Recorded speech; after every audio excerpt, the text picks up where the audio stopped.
Good afternoon. My name is Henriette Stöber, and I'm a policy analyst at the European University Association, a partner in the Inspireurope Plus project.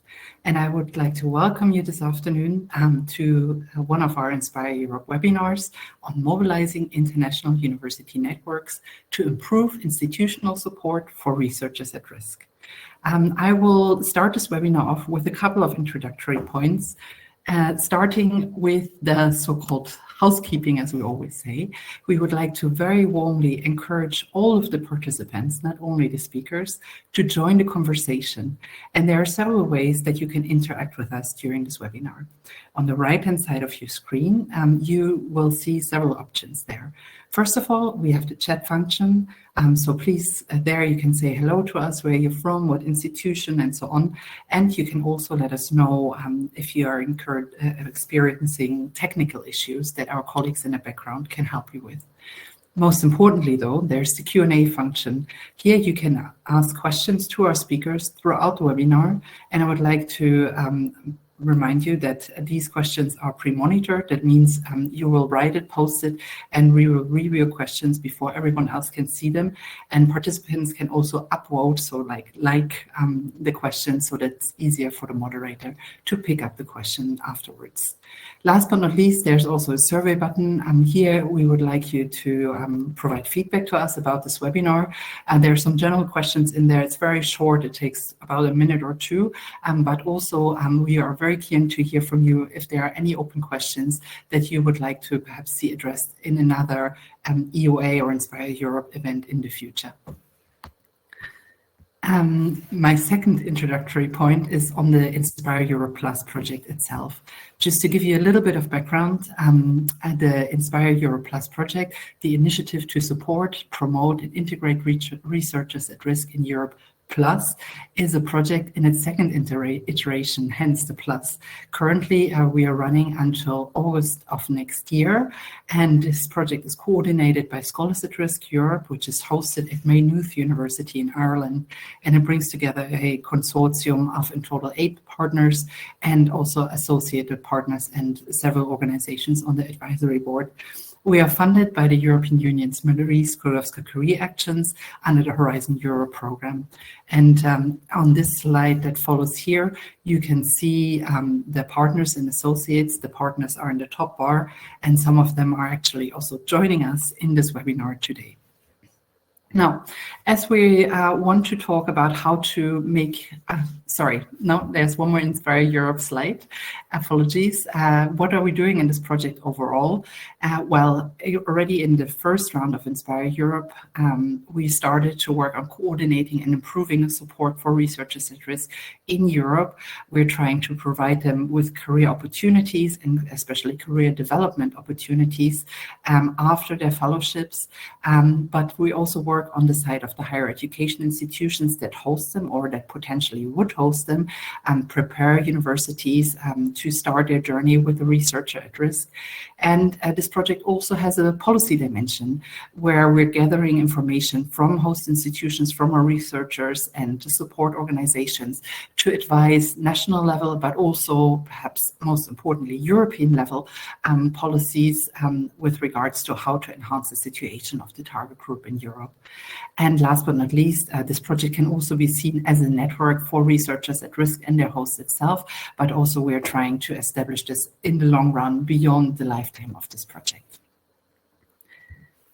Now, as this webinar is all about mobilizing international networks to support researchers at risk, I would just like to take a minute or two to also tell you about the network that I'm from, the European University Association.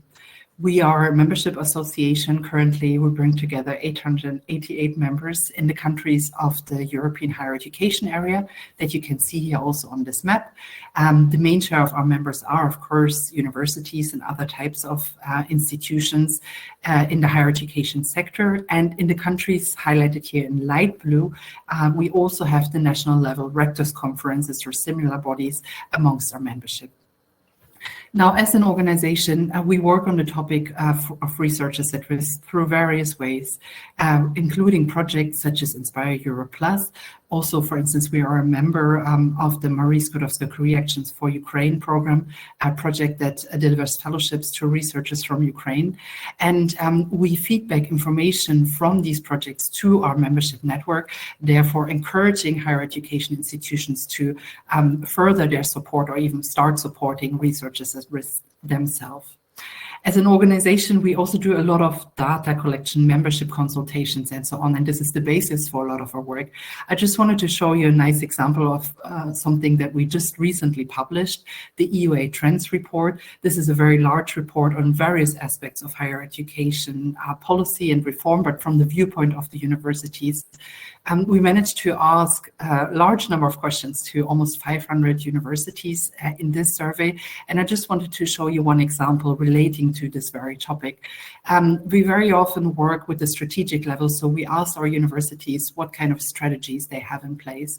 You can see here out of the sample of close to 500 institutions, 88% currently have already a diversity, equity, and inclusion strategy or a similar policy document at the central level of the university in place. And out of those, more than a third has in their strategies or in their policies an explicit mention or an explicit action for staff with a migration, refugee-like, or at-risk background. And I'm mentioning this because it quite clearly shows that it really helps to have the strategic link in your university as well. So for instance, when it comes to hosting researchers at risk, those universities that have these policies in place, you can see the little bar chart here, the vast majority of them is also already experienced in supporting researchers at risk as a host institution, and almost all of the remainder then said they would like to do so in the future. And this is indeed where projects like Inspire Europe come in, where we do a lot of work through peer learning and exchange, trying to help prepare universities on their journey with researchers at risk. And last but not least, of course, EUA as an organization represents the higher education institutions towards various policy levels. So we use our project work, we use our data work to influence the discussion, and we use it as a basis, so to say. And therefore, if you are from one of our member universities or another institution, you are always welcome to share good practices with us, to share your questions around researchers at risk with us. And this is how you can engage the network of EUA in this topic. But this is it from me in terms of introductory points. I would like to now actually hand over to the other networks that are featured in this webinar today. And I'm handing over to our chair, Sarah Blichtfeld. She's from University of Gothenburg, which is also a partner in the Inspire Europe Plus project. And she will take it from here. Sarah, floor is yours. Yes, thank you so much, Henriette. Hi to everyone and welcome. It's great to be here. The topic of today has already been introduced by Henriette, so I just want to give a brief reflection coming from Sweden, a relatively small nation in terms of universities and in terms of hosting capacity in our universities. It is always great to reflect upon how we can mobilize together to improve our support for researchers and risk and improve the way we promote academic freedom. So today's webinar is full of good examples of that. We have 3 speakers with us today that will give us inspiration and encouragement. It's Alexandros Triantafylidis from Aristotle University of Thessaloniki, it's Sibyl Smith from University of Cologne, and it's Lena Kulmala from Linnaeus University. And I will hand over to you, Lena, to start your presentation. Thank you so much. I hope you can hear me. Yes, so I will present an example from European University Alliance, UNIWEL, European University for Wellbeing, and our approach to support our researchers at risk, and a bit how we moved from a working group that was set up for a task in a work package to a more collaborative long-term working group, and our aim to improve institutional support for researchers at risk with the help of the Alliance. UNIWEL was granted support through Erasmus Plus European Universities Initiative in 2020, and the pilot ended in 23, and we're now in the second phase, where we have funding from Erasmus Plus until 2027, and we also had Horizon research funding for 3 years. However, from the outset, the goal of the Alliance has always been to build long-term collaboration extending well beyond the duration of these individual project phases. And so here is a map. There you can see our 11 universities spread.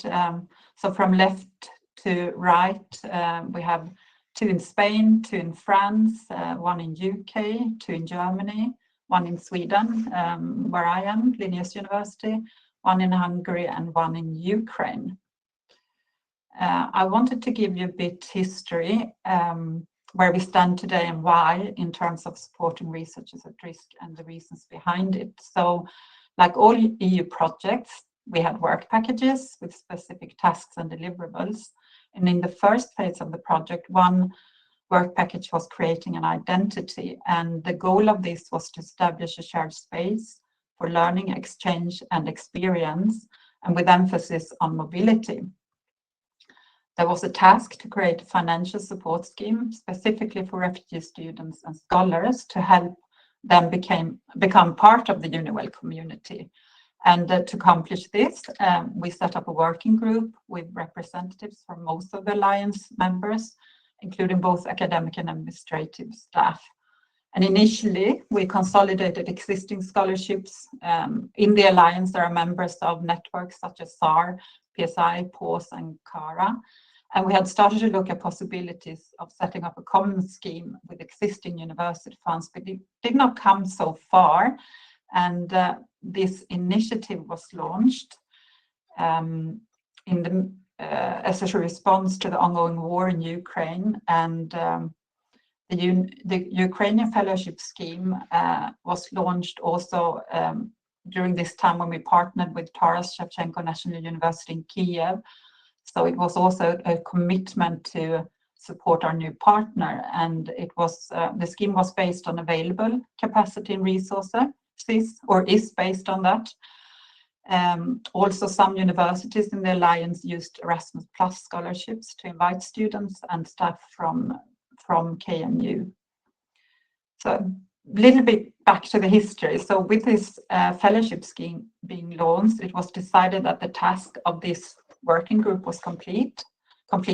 And but when the group or the working groups initially were formed, the goal was to foster long-term collaboration, not just focus on the specific tasks and outcomes. So this group actually chose to continue working together. And in parallel, some members of the group applied for seed funding. We have 2 calls per year in UNIWEL, and participated in projects centered more on creating a more inclusive alliance for refugee students. So the focus was on students and on aspects like welcoming and inclusion. As people from these projects joined the group, our working group, the focus expanded. So we were no longer just working on establishing a scholarship scheme, but had broadened to include support for refugee students and scholars. And with the aim then to share knowledge and learn from each other and engage also in joint activities and projects. Our first in-person workshop was held 1.5 years after the initial group was established. And here we focused on identifying activities and prioritizing those that were most relevant to each member and aligned with their everyday responsibilities. So this is how the subgroup on scholarship and supporting researchers at risk came about.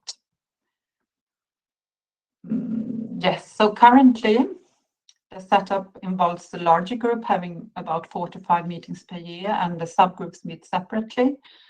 We're actually one of the few working groups that continued after the initial project phase, and we will be able to provide input in the current project phase, specifically then in work package towards a more seamless mobility, where there is a task oriented towards actually expanding this existing Ukraine Research Fellowship.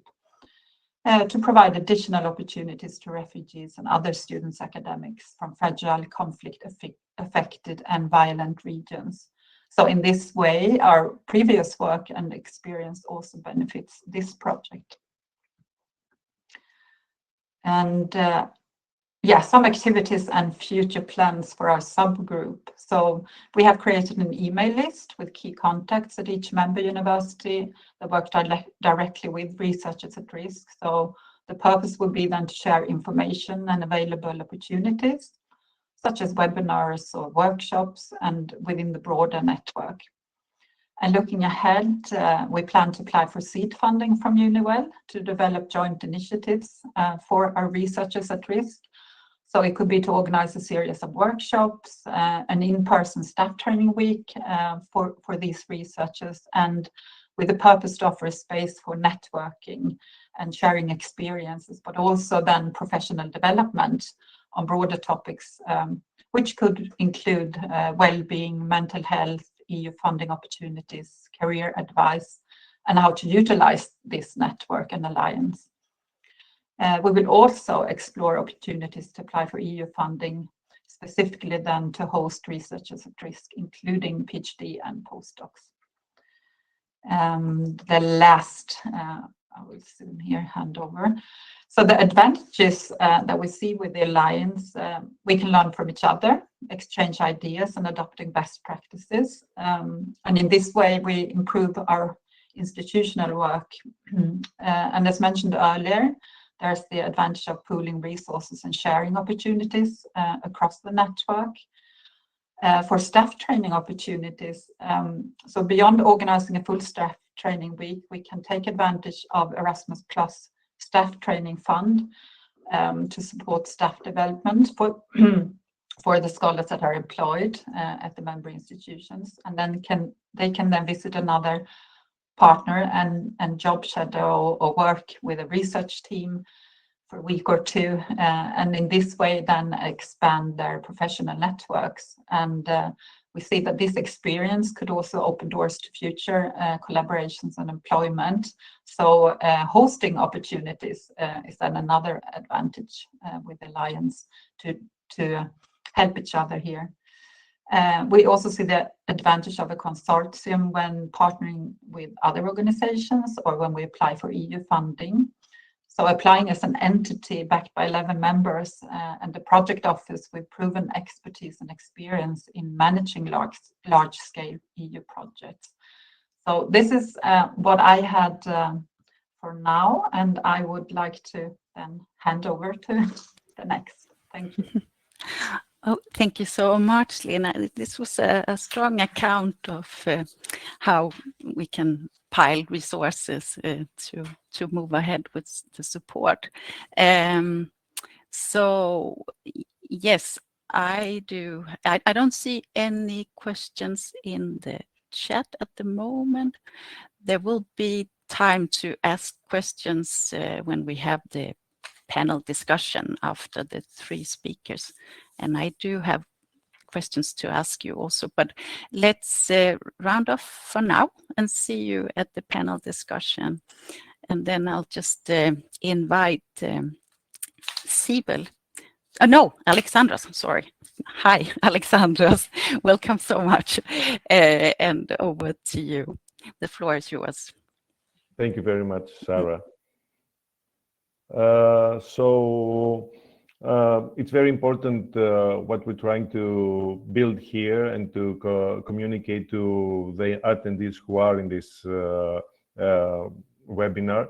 I think what I would like to present is the work that we're doing in the Utrecht network through the task force that we have built the past 3 years, which is called Responsible Internationalization and Global Engagement.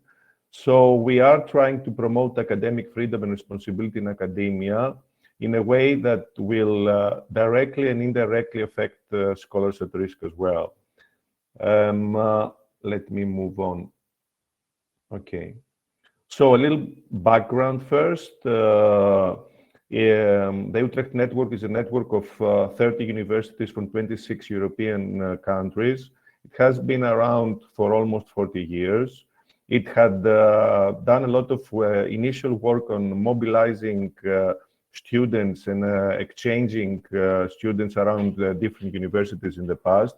But it also has a very much international aspect, working also with universities in the Australia and in the Americas as well, which means that it always has an international outlook, and it has specific task forces trying to see what are the important things for universities and for academia to explore. What we saw, and this is the members of the task force, University of Bochum, ourselves, University of Bologna, University of College Cork, Jagiellonian University, University of Strasbourg. And this is started, of course, basically from Ruhr University Bochum and Iris Fernekohl, who is the chair of the task force, and Monika Sprung, who is the co-chair. We know that we want to help scholars at risk. We have specific working groups and specific consortiums, just like the Inspire Europe project, where Aristotle University also belongs. And the purpose of those consortia is to help scholars at risk. But we wanted to specifically also work on the top-down approach, looking at the state of internationalization strategies of European universities in the past year, and looking at the fact that the academic freedom index, which is an index of what's happening around the universities, has been falling for the past 10, 15 years already. So as more and more globalization is happening and more internationalization is important for universities, Aristotle University is also in the steps of increasing its internationalization agreements and connections with other universities. We thought that it is very, very important to look at what's happening within the Utrecht network as regards internationalization strategies and responsible internationalization. This is very important, taking into consideration the increasing geopolitical tensions, the multiple crises we're facing, and the threats to democracy that have been happening not only outside of Europe, but we see it more and more. So we have been working on specific activities. First of all, the most important thing is to see what has been happening within the Utrecht network. This is something that we've been doing on a survey within the members of the Utrecht network. This is a work in progress. We have not finished this survey. It's a survey which is looking at what the universities are doing as regards being members and signing international agreements, which are important for academic freedom and for internationalization. If they have specific internal authorities, structures, agreements, strategies, as I said already, as regards this process, looking also if they have specific actions for supporting scholars at risk, and also, of course, if they also belong to specific European university initiatives. Aristotle University belongs to Epicure University network. Lena already showed what their European University initiative is doing. Very, very quickly, I have to say that we have some initial results, and it seems that, yes, although we are most of the members of, or half of the members of the initiative of the Utrecht Network Task Force have signed specific statements on academic freedom, just like the Magna Carta Universitatum. Although they do are members of the Scholar at Risk network, and they have specific scholar schemes for hosting at-risk scholars, it is also not clear to them how they can proceed in the future as regards the strategy of responsible internationalization. And I was very happy to hear what Lena are doing. Although we do belong to the European University Alliances, most of us, there are still very few things that are being done at that level. So this is a different level where we can work on. And Epicure has also done some things, but I think we definitely need to do more on that level as well. So as we are doing this survey, we're also working on staff training. And we are happy to say that the Task Force Utrecht Network is organizing a staff training, which will happen in Aristotle University in March 2025. Feel free to use the link which is on this link on this slide to find more information and also to register for this international staff training. It will have specific aims and topics and workshops, which we have already discussed, and I don't need to go through that again, but it's also co-organized by the Inspireurope project as well.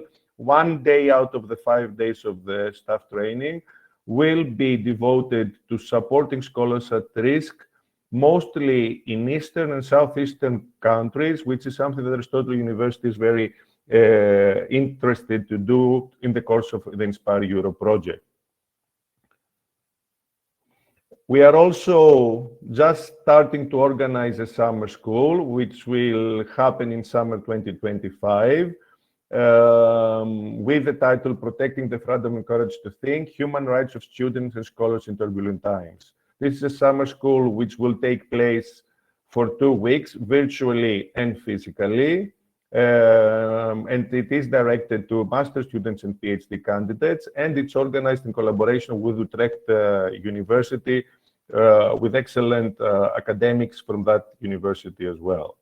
So these are the actions we're doing. We have to say that this is a self-organized task force with the help of Utrecht Network, of course, always. And I think if we can look at the advantages that we have been taking into consideration and why we're doing this, I think the major message is that the strength is in cooperation. We do need to, first of all, communicate among us the importance of supporting scholars at risk, but also how to organize the strategy for universities as they go more and more into globalization. And after we know what's happening and we exchange this information among us, we have to also look at the best practices. And we do want and we do need to teach and train people from international staff departments, and also to discuss with our rectors about this information. We definitely want to involve scholars at risk in the actions we do.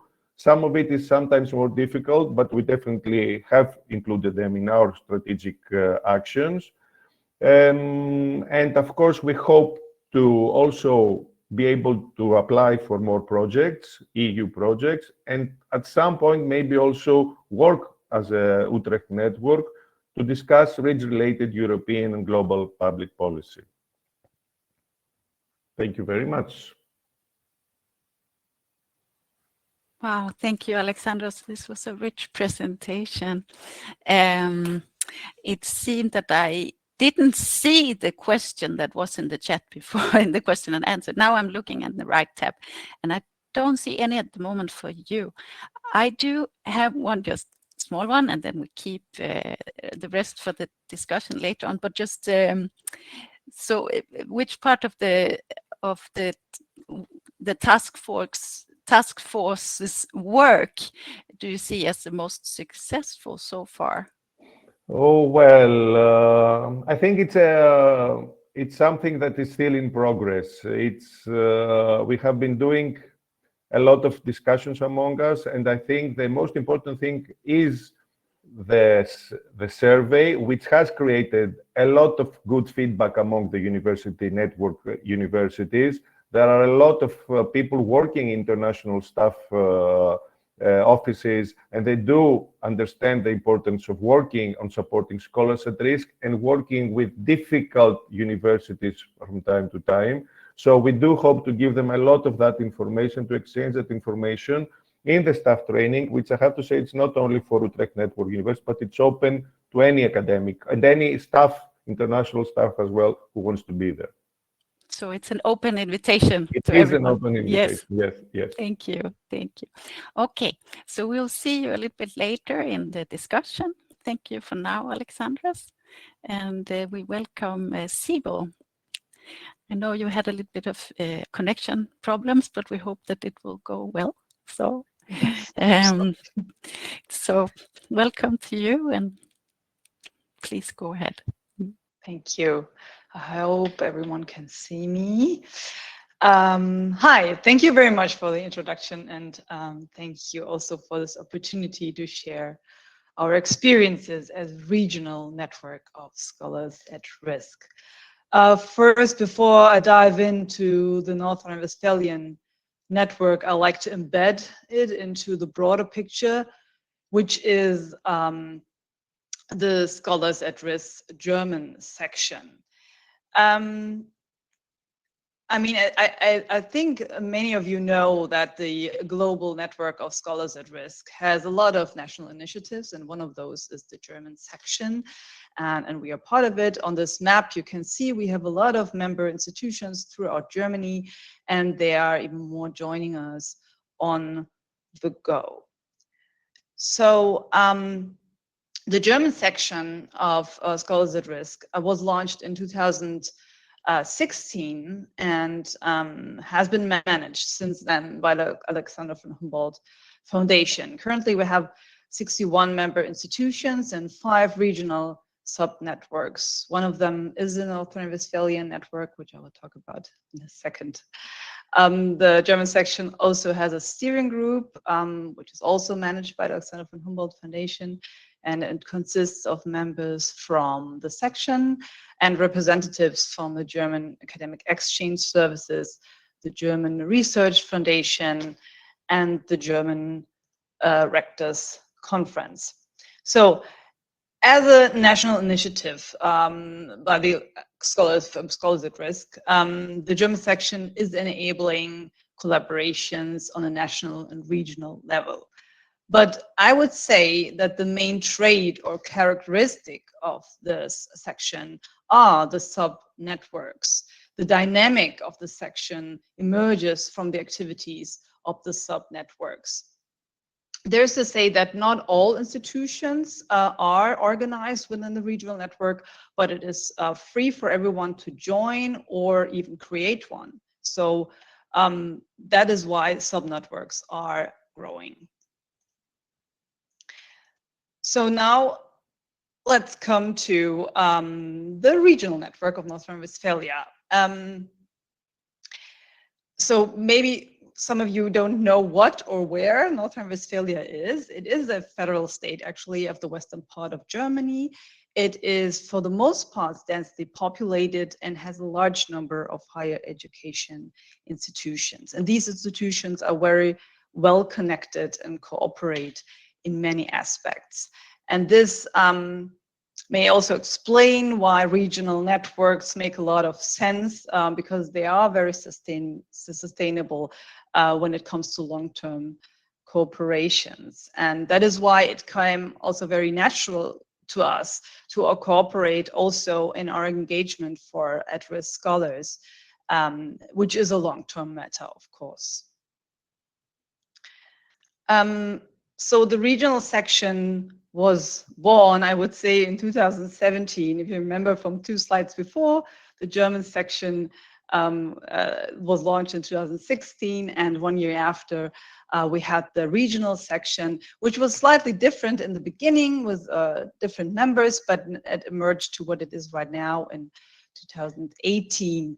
And currently we have 8 member institutions, and until now we hosted as a network over 150 scholars, and plus a varying number of even more guest scholars, at-risk scholars, which may not had funding.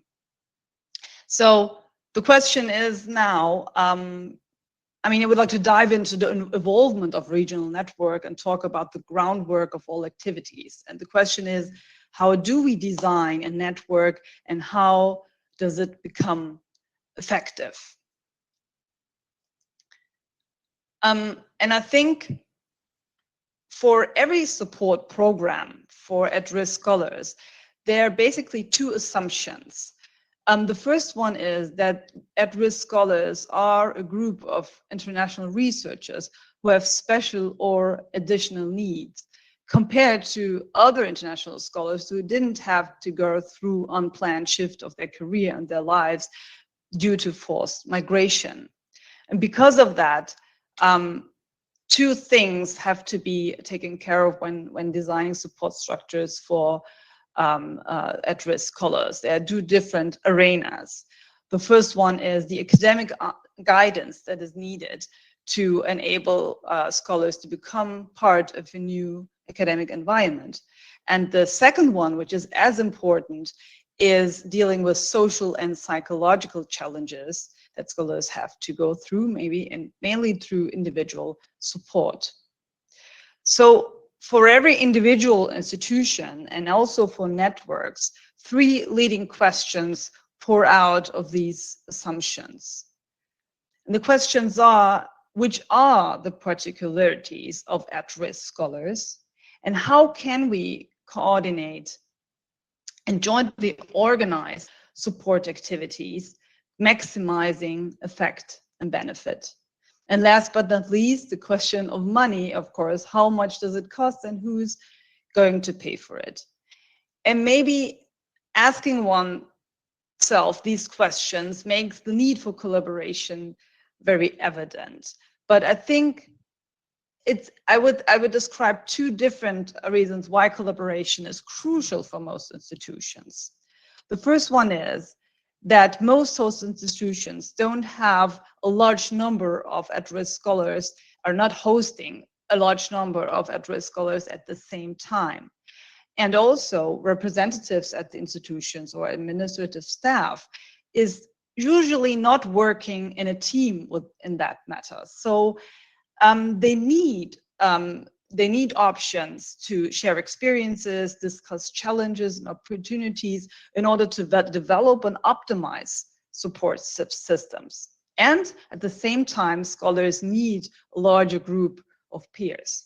So uniting forces with institutions you already work with and have several bonds with makes a lot of sense. And of course, also when it comes to the financing part. So now let's take a look at what we are doing as the North Rhine-Westphalian network, the ongoing activities, and also about the ones we are planning right now. So first of all, we have regular meetings where we can share experiences, and this is already the first part where it shows the advantage of having a regional network, because we can meet in person, which can be very valuable than always having to rely on online meetings. We also using mailing lists as our short line of communication, where we can quickly exchange information and asking for help and getting answers right away. Because we are working together over the course of time, we get to know each other very well, as we are also a small group. So this also helps to just unformalize and make communication even easier. We have a shared website where we also display a workshop series, which is launched every year. It's a workshop series for at-risk scholars, especially for at-risk scholars, but sometimes we also include the larger group of international scholars. We can, of course, share other institutional workshops if they're open for all the scholars of the network. Our regular evaluations help us to check if we're still on track when it comes to the needs of scholars and to design our workshops accordingly or shift gears if it's needed. We had a career counseling through a mentoring program that we shared, and from time to time we have awareness building events that can be lecture series or single talks that raise awareness for the engagement of at-risk scholars, but also other issues that are connected with that. So, and what we're planning to do, I mean, we had a strategic meeting just recently talking about the different stages of a career or the different stages of a scholarship of a at-risk scholar, and how we can optimize the support structures.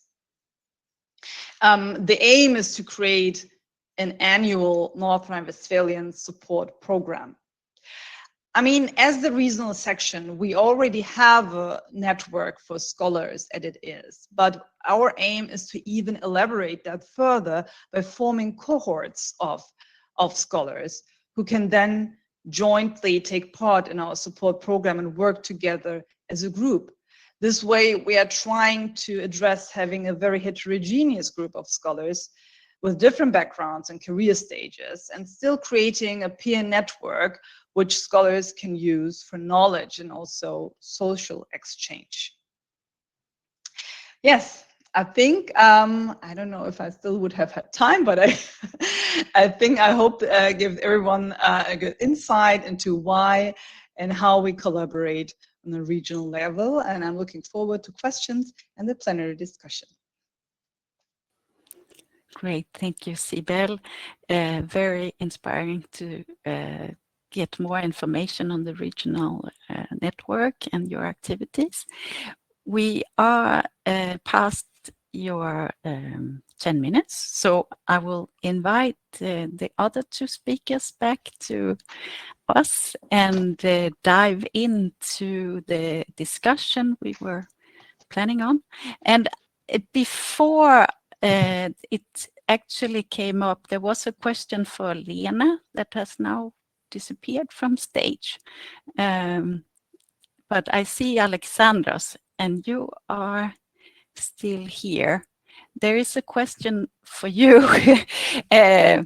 If this is a person that asks, may I join the Utrecht network initiatives currently being a researcher at risk in the UK?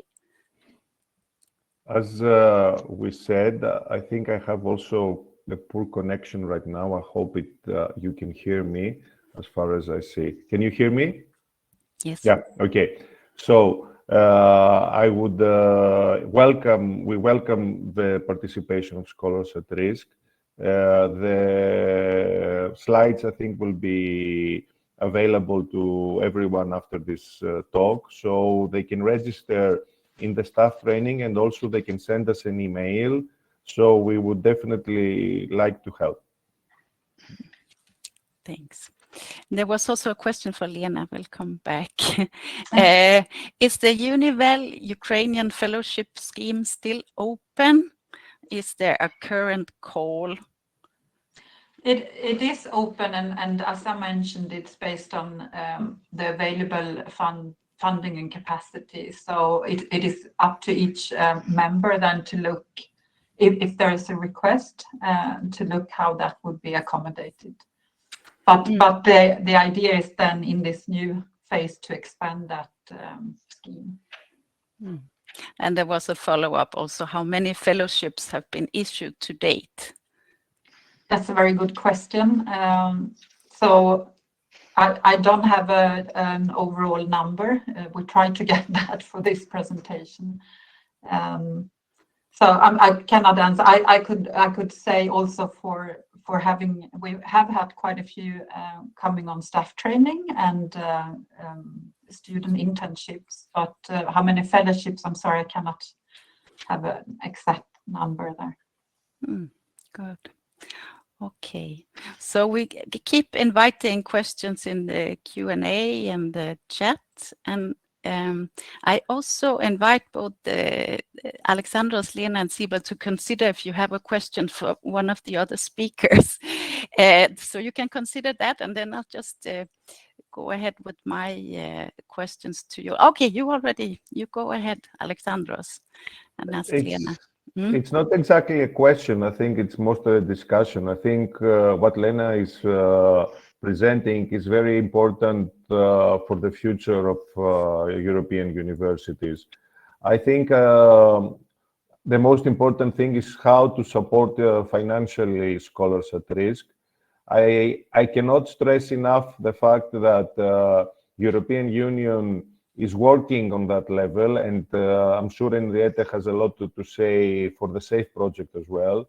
But I think there are different levels of academia where we can help.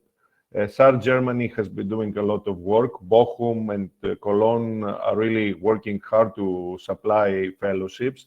And I think it's very important what we can do through the networks like the Utrecht network, but also through the European University initiatives, be it EUA, be it Epicure, so that we mobilize forces within those European university initiatives. I welcome and I'm really happy for what Lena has and their network has done, the University Initiative has done. And I hope to also transfer this. I think this is a discussion that we have to do. And I know that there have been recent talks among European university initiatives on that level as regard integration and support of refugees, students and scholars. Yes, great. Thanks for this input. So there are some questions here, and there's a very broad one, so that can go for every of you speakers. What are the challenges university networks face in mobilizing support for scholars? Maybe. Go ahead. Yeah, I mean, I'm not sure you can hear me right, okay? Because I think I'm frozen a little bit, but that doesn't matter. It's Sibyl speaking. Yeah. Yes, sorry. Well, I mean, first of all, when it comes to scholars, of course, mobilizing helpful scholars is, I think there are two different challenges. One is mobilizing representatives or even having support structures at the university and moving along with them and developing them, because in most, I mean, many host institutions don't have, for some, there are no, the topic of engagement for at-risk scholars is only part of the jobs of the people who work there. So it makes it, like from when we talk about timely resources, it makes it challenging for a lot of universities to be engaged very much in this matter. And we need to be very, we need to do a lot, and to bring things forward. So this is like a very practical challenge, I would say, that I see. But the other one, of course, when it comes to scholars, it's about financing scholarships and because besides of support structures that we can offer through all the resources we have at the host institutions and resources we have at the network, people, of course, they need employment or scholarships, like one of these options. So this is something that's a bigger issue for I mean, in Germany, we are pretty lucky because we have the Philipp Schwarz initiative, for example. This is a huge advantage, of course.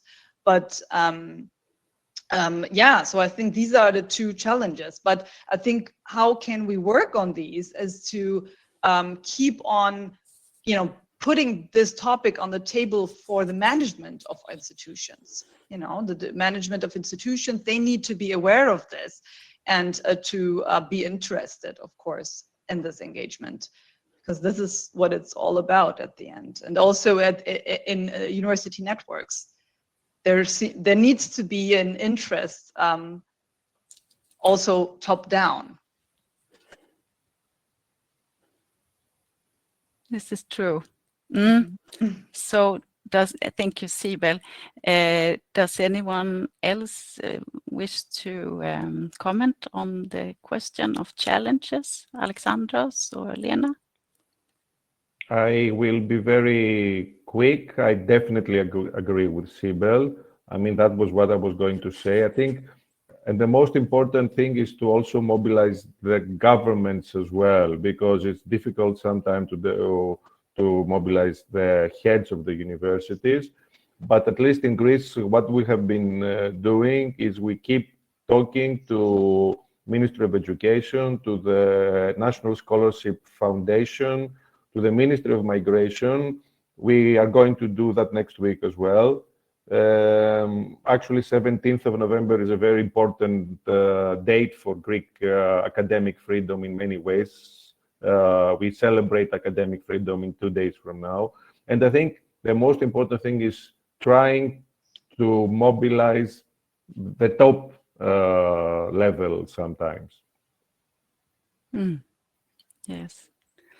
Lena, do you want to comment? No, I agree with both Sibel and Alexandra, and I was just thinking also that, I mean, for the internal work, for engaging and driving this work, time, of course, is crucial, that we're given time to do this. Also, you know, like working, for example, I'm already working with the SAR Sweden section, and then you have the European University Alliance. So also, like, how do you combine all these efforts?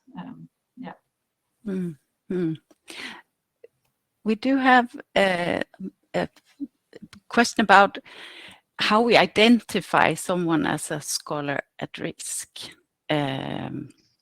if they need formal documentation and so on. And I think we work in different ways in different countries, right?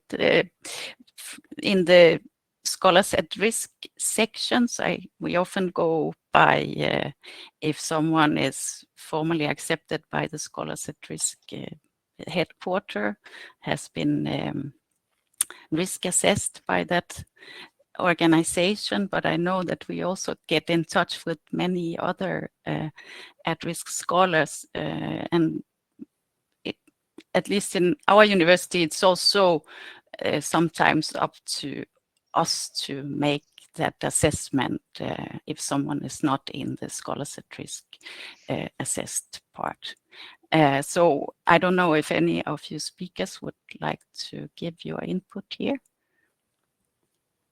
There's also, what about scholars who are not affiliated with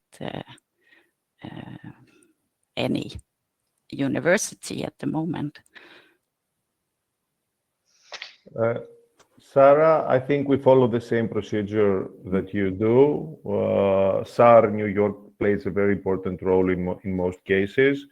And as regards scholars at risk which are not affiliated to a specific university, I think, again, I will pass on to Henriette, and she can say some things that are happening through the SAFE project. Yes, we'll see if we can invite Henriette back for a while. That is true. So, do Sibel or Lena, do you have questions for one of the other speakers? Well, I mean, I don't think that I have a question really, but maybe just sharing this experience with, because Lena and I were talking a lot about this, of course, because we also work in UniWell together. Like how, I think how to get things to action, you know, and within networks, especially when there are larger networks. This makes things sometimes very complicated to get people together to really get things going, to have hands-on ideas and activities. And I think we both agreed, and this is also my experience, you always need, and maybe this is an advice for everyone who's interested in forming a network or having a sub-network within a larger one, as in UniWell or as in Utrecht. I think smaller working groups in this matter are more beneficial, and the groups always need one or even more dedicated people who have the timely resources, who motivate the others to move things along. And I think it's very important to have hands-on ideas and very tangible aims. And taking small steps, and because this matter is so large and so connected to global crisis and political issues, it sometimes can get very big and lead to very challenging ideas of what we can do or what we should do. But sometimes small steps, very doable things, can help a lot just to move things along. I think this is just something I thought about, together with my regional network within SAR Germany, but also with a UniWell. And yeah, so I would say if anyone's interested to getting things done, this is maybe an advice that we could share. That's a good advice. And, And I could, yeah.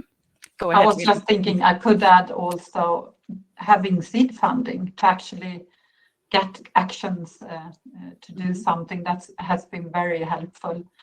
And on-site workshops also sort of drive the engagement to do things. So, Sibyl, I was curious to hear what has been the feedback from the researchers at risk that have been invited to your workshop series and so on. Well, I mean, I don't know, because we talked about a lot of things, of course, so I'm not sure I can summarize this quickly. But I think the most important part of it was to just hear or to have an in-person interaction or discussion on where the scholars stand in the beginning. Oh, can you hear me? Yes. Oh, okay, because I'm kind of, where the scholars stand in the beginning of their path, the new path, and what they feel is needed during their path in a new home institution or even home country. And I think oh, we lost Sibyl. Okay, we'll see if she gets back to us. So, yeah. Did you? Yes, we yeah, lost okay. you for a while. Okay, having as much as information right from the beginning about the academic landscape, about the institution and the peers they can work with, and also diving right into language skills. This is like I think the most important part, and that's what we are trying to optimize. Like, how can we set up an environment where we have all the information needed at hand and right from the beginning, so everyone feels a little more equipped to dive into a new academic landscape. And yes, but this is very quickly, of course. We had a long discussion with a lot of things we discussed, but this is maybe something I can summarize. Yeah. Okay, thank you, Sibyl. So time is beginning to run out for us. There is a question about how do you get universities to actually support scholars at risk? The most frequent comment I hear is, we don't have any money. This is a good question. Now, I think today we're speaking, the speakers we have are representing universities that are part of the Scholars at Risk network and other networks that are supporting researchers at risk. But if you you can promote academic freedom and try to support scholars, but you can still maybe lack the funding to host scholars in your institution, and that can be a problem. But today we're trying to share examples of how we can enhance the support by mobilizing together and creating more opportunities for scholars at risk than what we would be able to do on our own as single entities. So this is what today's webinar has been about. We brought examples from a European University Alliance, from a regional Scholars at Risk section, and for a large European network, the Utrecht network. So all of these were giving accounts of how they pool resources to mobilize for scholars at risk. So today we experience a little bit of technical problems, but now we are almost here, everyone. So Henriette, are you here to just say a couple of words? No, no, we're here to round off then. So I think some of the takeaways from today is, you mentioned several good examples of how you got started, like the groundwork, like a contact list of who is doing what within the European University Alliance, and the survey that you mentioned, Alexander, just to really get a basic understanding of the network's conditions and opportunities. And also, like you, highlighted, Alexander, that the ground is fertile when there is the university strategies already in place, the Magna Carta is signed, and so on. So then it's easier to also come from below with the initiatives. So all of you mentioned when you moved basically from some ideas between employees and have managed to move from ideas to more action. So we have to round off now. I would like to thank you all for participating and our speakers. And I don't know if I can get, yes, the last slides up here. So I just wanted to show the list of webinars. This is part of a webinar series for host institutions that we've been organized over the past few years, and the recordings can be found at the Inspireurope webpage, and also on EUA's YouTube channel. If you are interested in Inspireurope activities, you can also have a look at this stakeholder forum that is coming up next year. I would like to mention that after this webinar, you will get just a brief survey sent to you to answer the experience of today. And you will also get a link to the recording and the PowerPoint presentations from today. This was it for now. And thank you. Hope to see you in other Inspireurope events.